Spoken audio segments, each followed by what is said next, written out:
so long. Gone so long. Welcome to Let's Rock. Thank you. So how are things going? Oh, good. Busy. Yeah, good life. Yeah, good. Yeah, you can't complain, I guess. No. I'm amazed that I'm still going and still performing, and it just, it feels natural to do it, and I really enjoy doing it. So I feel very happy about how things are going. Honestly, did you ever think when you first started out that you'd be doing this 50 years later? No, I didn't. I'll tell you what, I remember when I was about 22, something like that, we were down in Los Angeles and we'd been recording and playing gigs and stuff, and there was an interview, and the guy said to me, he said, I want you to just tell me what you think you'll be doing when you're 40 years old. And to me, 40 was like ancient, right? Of course. And I immediately got a picture of playing music on a stage for people. And I told him that, right? I guess that's what I think I'm going to be doing. And sure enough, it goes on. And yeah, it's a good life. So. And I can't complain. How much do you gig every year? Well, we do 20 to 25 dates a year with the band, with Chilliwack. Right. And they're not, we don't tour. We don't like get in a bus and go.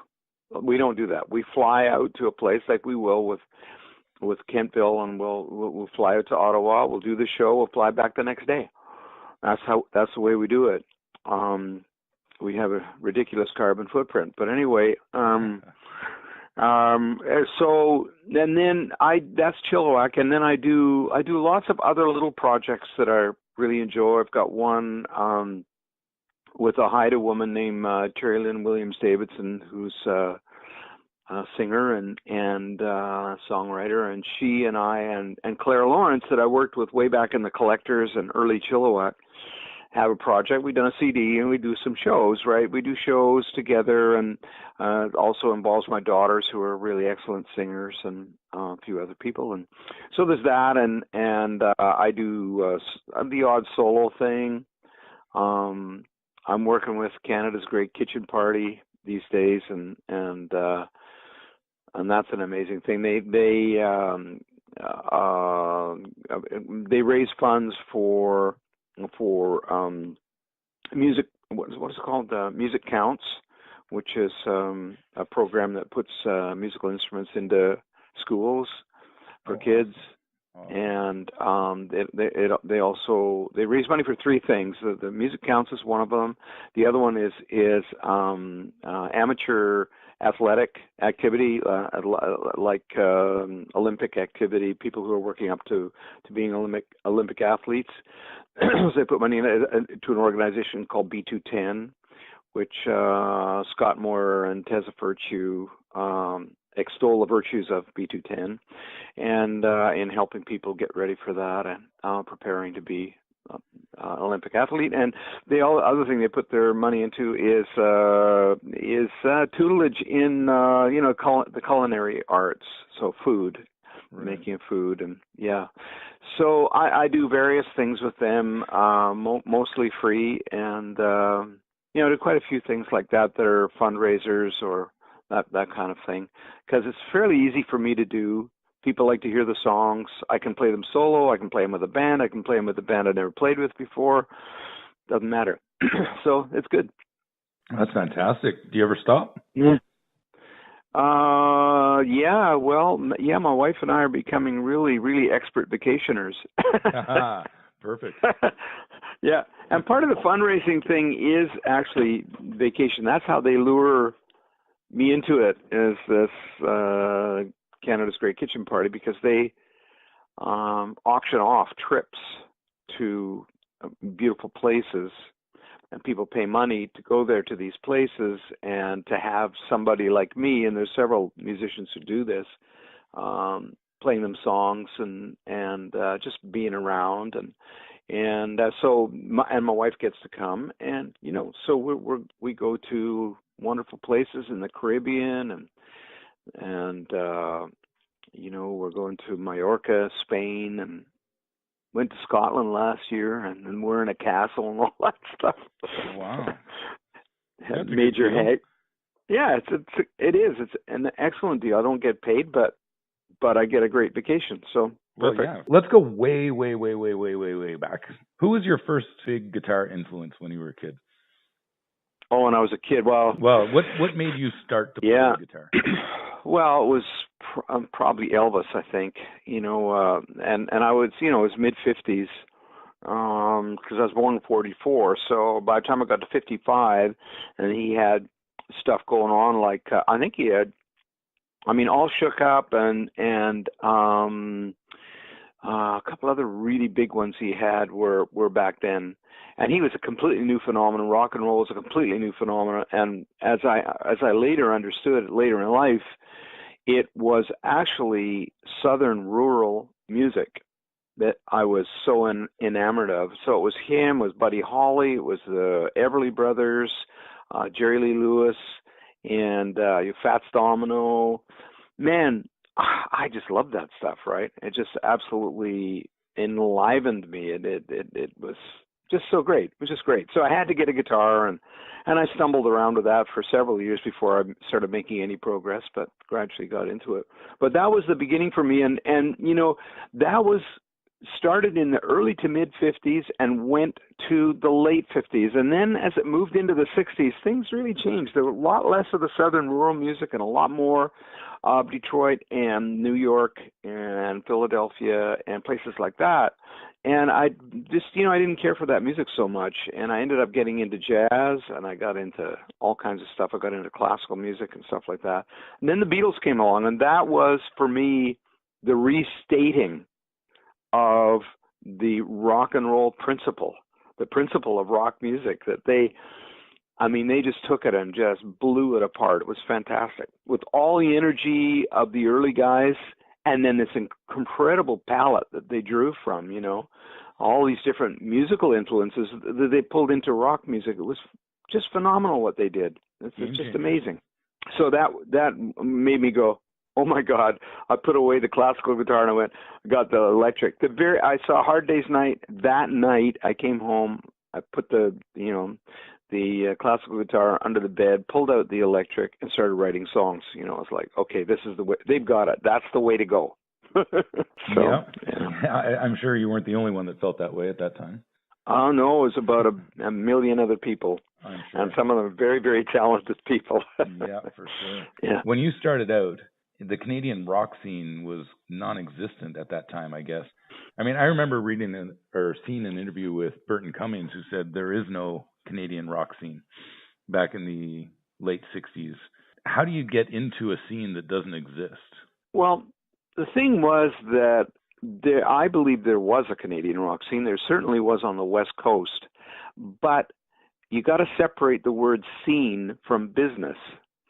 And there was not an infrastructure, a business of rock music in Canada.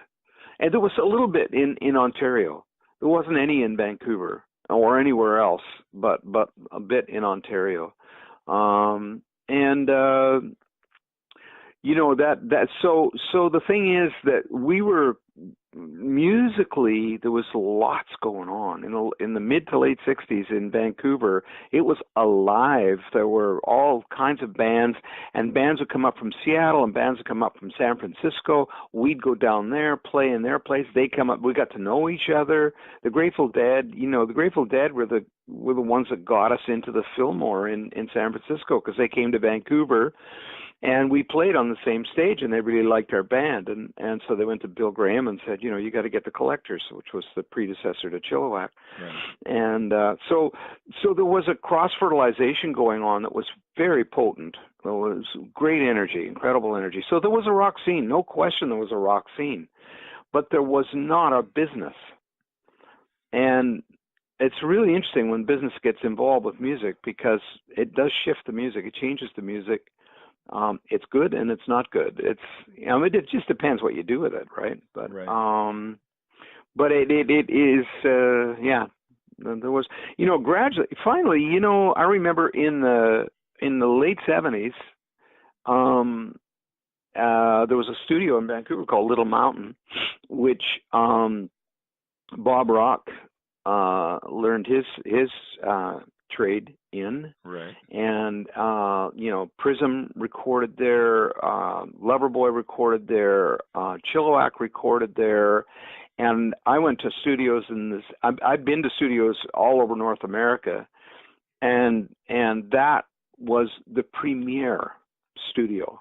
So the business was, from a recording point of view, in Vancouver, was with Little Mountain, and a few others like Mushroom had done great work too, but Little Mountain had taken it another step, and it was fantastic, and when you're in the recording business, when you're into recording, engineers and people maintenance people, man, are super important. It's like, does this studio work, or does it have glitches? Does it have buzz? Does it have, is the sound in the room a sound that you can work with? Does it turn out to sound that way when you get out and you play your record? Little Mountain had all that figured out.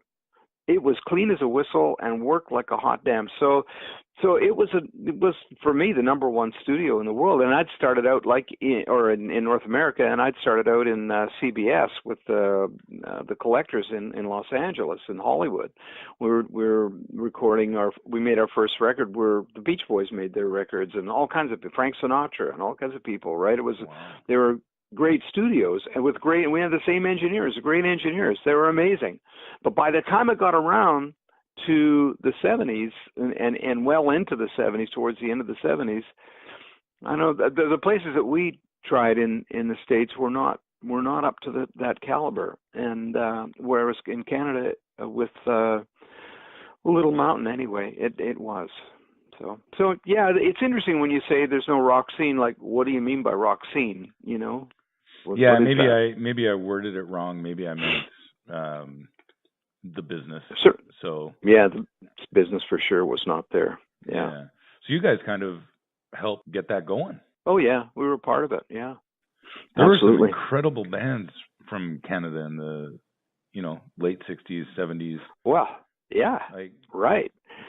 Yeah. Like I'm thinking, Guess Who, Max Webster. You mentioned Prism before. April Wine. I mean, it goes on and on. Well, what about the band? What about Robbie Robertson and all and Neil Young and some really really talented, and Joni Mitchell. Hello. Oh yeah, how could you forget that? For sure. And yeah, so was it like a little community? Like, did everyone know each other and work together? Well, I think, there were basically, the way I saw it was there were two scenes. There was the Yorkville scene in which, Joni Mitchell basically gravitated to that, and so did Neil. And of course, there were the people who were from Toronto that were there, like guys from the band, Robbie and people like that. And so there was that scene, and people, they did know each other. They ran into each other all the time. And out west, it was definitely people knew each other. Yeah, absolutely. Loverboy, the Headpins started as because it kind of started from Brian McLeod, and Brian, of course, was in Chilliwack, but Chilliwack was in a weird position in the mid-70s after Shelley Siegel died, who was the man who basically he was Mushroom Records. Right. He wasn't the money behind it, but he was the person who made it happen. And he died, when our third album on Mushroom was about to come out. We were trapped in the deal. They wouldn't record us because they didn't have anything happening, but they wouldn't let go of us. So we couldn't work, essentially. We couldn't work. We couldn't go out and tour records and stuff like that. So Brian instigated, he had been jamming with the guys, Matt Furnett from Loverboy, the drummer from Loverboy, and he's amazing. And who was the other? There was another. They called their band the Headpins because he figured, these are the top guys in the bands, right? And so they started out that way, and so yeah, they were definitely interacting. I was older by then. I was older than Brian. I was a good I don't know how, I might have been 10 years older than Brian. I think I probably was. And I didn't sort of mix as much as I had when I was younger. I had a family, had a wife and family, and, you know, it's just different. So Right. I didn't go hang in the clubs. You know, Brian was hanging in the clubs, and he would get to know these people. And there was definitely a scene that they were all involved in, and they knew each other, and yeah, jammed and stuff. Amazing. Yep. There must have been some incredible music coming out of those jams. Yeah, there certainly was. I'm a huge fan of Canadian music. And, Mm-hmm. you know, that's what's so cool about this Kemptville Music Festival that's coming up in the summer. It's just, it's a who's who of Canadian legends, really, when you think about it. I mean, Kim Mitchell, David Wilcox, April Wine, Yep. you guys. It's a history of Canadian music. Yeah. And it's just fantastic stuff to listen to. Now, I Yeah. caught your gig in Ottawa when you were playing with Oh, yeah. Coroner. Yeah. And you know what amazed me, and I hope this isn't this doesn't offend you in any way, but the people around us, every time you started playing a song, you would hear people say, "Oh my God, this is Chilliwack? I didn't know this was a Chilliwack song." This is an interesting phenomenon, and I know completely what you're talking about. It dogged us all our career. It was the most difficult thing for the music industry to deal with our band. Like, who are you? That every time we came out with a song, it was different than the last one. It didn't sound. What was the Chilliwack sound? That was the problem that the record companies had in selling the band, and you know, it stems from me. I mean, I was the main songwriter in the band, and I would come up with these things, and they were all different. And the way it happened, what I learned about in writing was the first thing I did as a writer was I thought I was really clever, and I wrote all the clever things that I thought I had, and everybody yawned. And then I pulled out something that had just an idea that had just come to me the day before, and they went, "Whoa, what's that? That's really cool." I go, "I don't know. I haven't done anything to it." And they said, "Maybe that's good." So what I learned to do was to let the ideas happen rather than saying, you know, okay, I like this kind of music, I'm going to do this. Rather than saying, you know, I went more like, let's just let it emerge. Whatever it wants to come out. Sounds very, you know, sort of almost spiritual, and it is. I mean, because, you know, we all have our connections to our inner life, right? And these things would just come out. And when they came out, and I kind of didn't mess with them too much, I learned to respect them for what they were.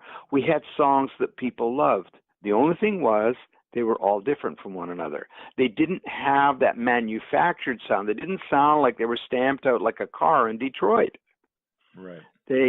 Everyone went a different direction. So, you know, California Girl, you know, whoa, where is that compared to Groundhog? You know, compared to Crazy Talk, compared to I Believe. They're all different. You know, and I had a broad palette because I was a trained musician. By the time I got around to making rock records, I had studied classical music, I'd played jazz, and I'd played folk music, and I'd played rock, and I loved them all. So it all just sort of found its way out, and so that was difficult.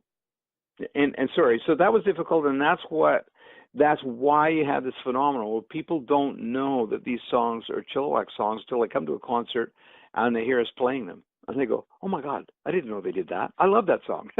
Yeah, exactly. And going back to what you were saying about, you know, every song was different on every album. Did that hurt you at all? Oh yeah. Well, the record companies couldn't sell us. That's because of that. And for that reason, we didn't sell records like a lot of other acts, but we got tons of airplay. Because the airplay didn't revolve so much around a persona for a band. I mean, it still was a part of it for sure, but really, a song was a song. When it hit the air, if people loved the song, they didn't care who it was. They phoned up and said, "Wow, I really like that. Blah blah blah. Can you play that?" Right? And that's kind of what happened with our songs. So we ended up getting lots and lots of airplay, but we couldn't sell records that well. We sold, we did pretty good. We got platinum albums and stuff, but not over the top.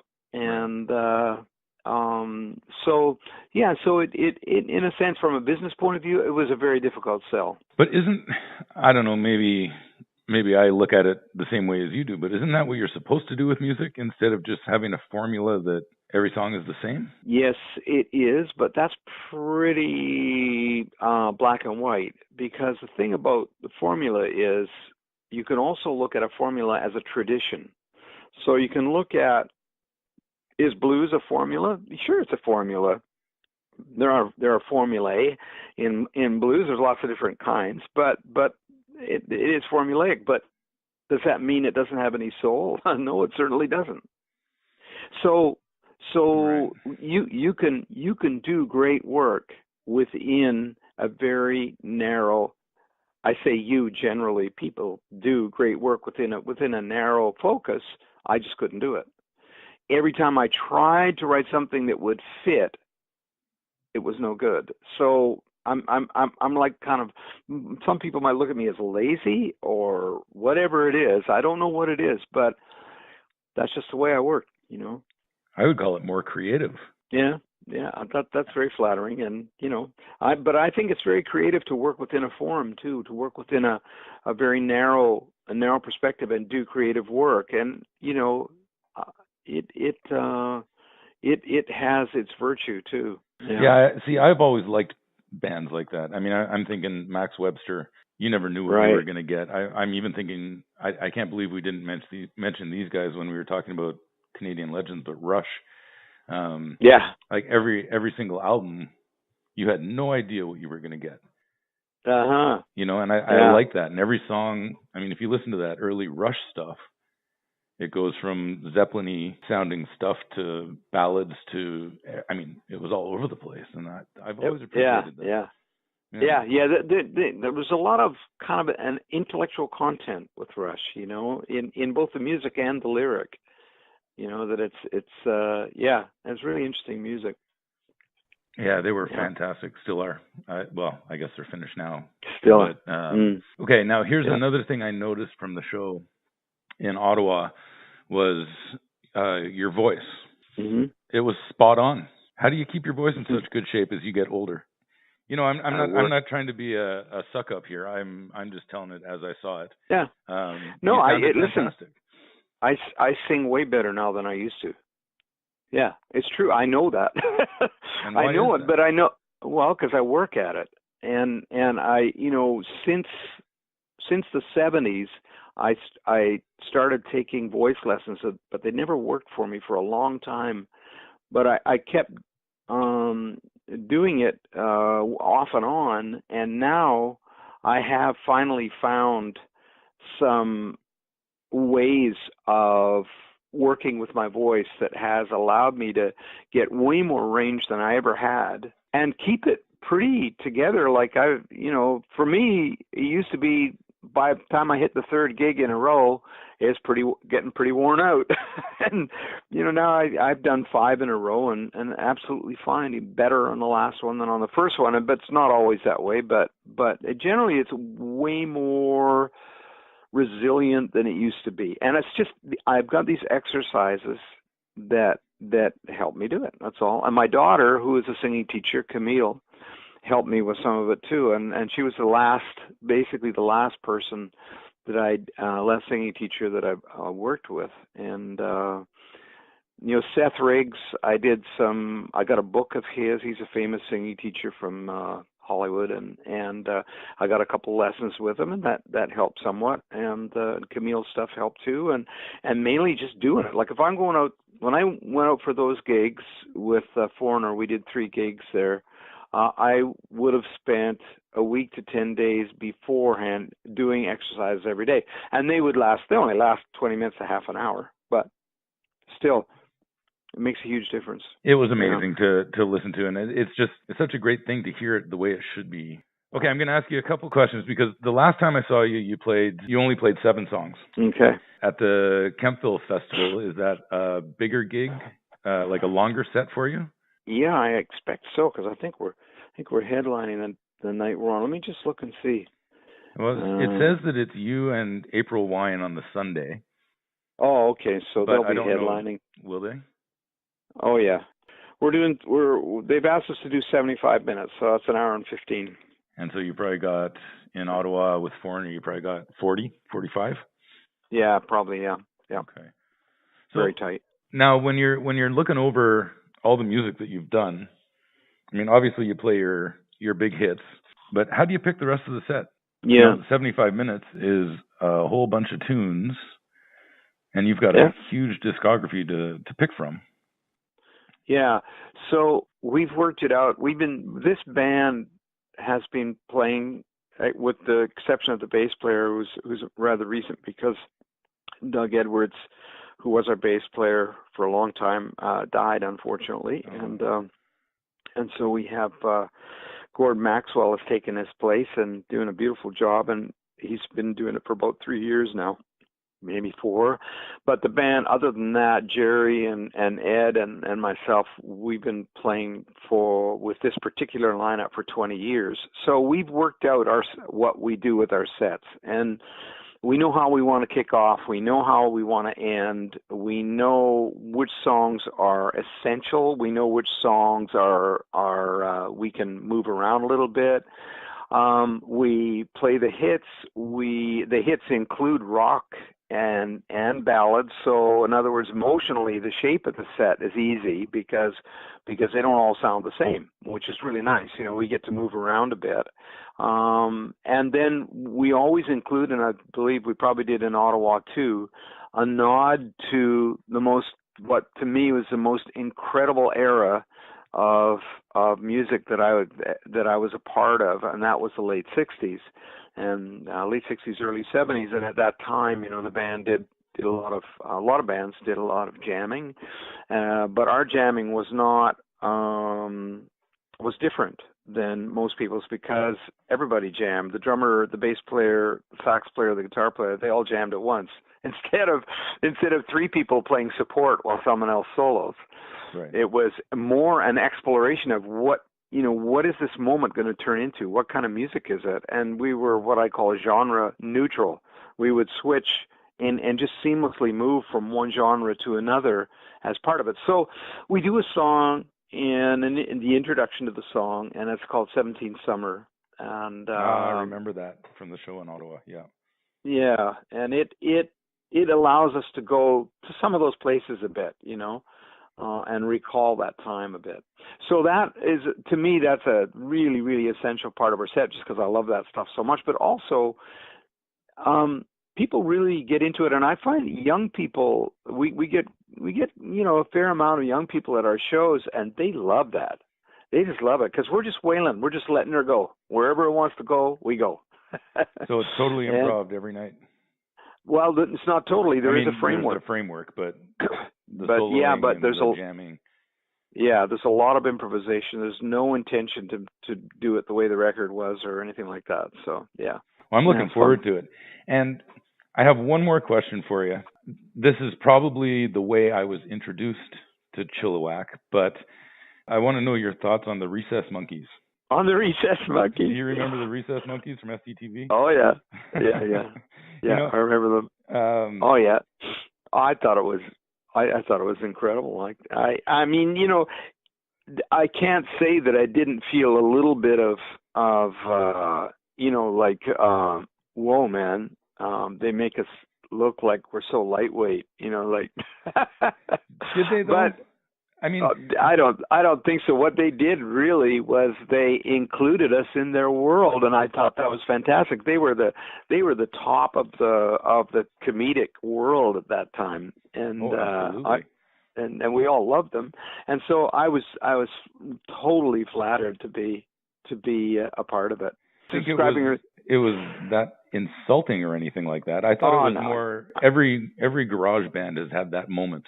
No, Yeah, that's right. No, it was great. I was very happy to see that. But I say, I had a twinge, and I know other people in the band had a twinge too. But it was. I understand that we were being, they were taking our song. They were the top people in the world in comedy, and they're taking our song and did something really, really funny and cool with it. So yeah. Yeah, I mean, it introduced a lot of people to your music as well. Yeah. That's how, I mean, like I said, that's how I got to know. About and John Candy's Gulp. The Gulp is Remember the best that? part. Yeah. That's the best part. That's the tip right there. Yeah, that's the part that got me going every single time. I'm really looking forward to the show in July. Great, man. Me too. Me too. Great weekend of, aside from two non-Canadians, Steve Earle and George Thorogood. Kind of crashing our party there, but like I said, a history of Canadian rock, and it's going to be fantastic. Right on. Yeah, Ken. Good talking to you. Thank you. Absolutely. It was fantastic. Thank you so much. Okay, Ken. All right. Thanks so much, very much for this, and all the best, and we will see you in July. Yep, same to you. We will see you then. Right. Bye-bye. Gone, she's been gone so long, she's been gone so long. Gone, she's been gone so long, she's been gone so long. Gone, she's been gone so long, she's been gone so long. Ever since she left me, I feel so all alone. A little misunderstanding, I can't get her on the telephone. Hanging out on Main Street, living in a different world. Standing around with the gang on the corner, talking about my girl. My girl, she was the world to me. She's gone away across the sea. My girl, she's just a memory. She's been so long away. Gone, she's been gone so long. She's been gone so long. Gone, she's been gone so long. She's been gone so long. Gone, she's been gone so long. Gone so long. She didn't have to leave me. She didn't have to run. She didn't have to go without a word to anyone. I hope she's doing alright. Got no way to know unless she gets to hear this song, hear it on the radio. My girl, she was the world to me.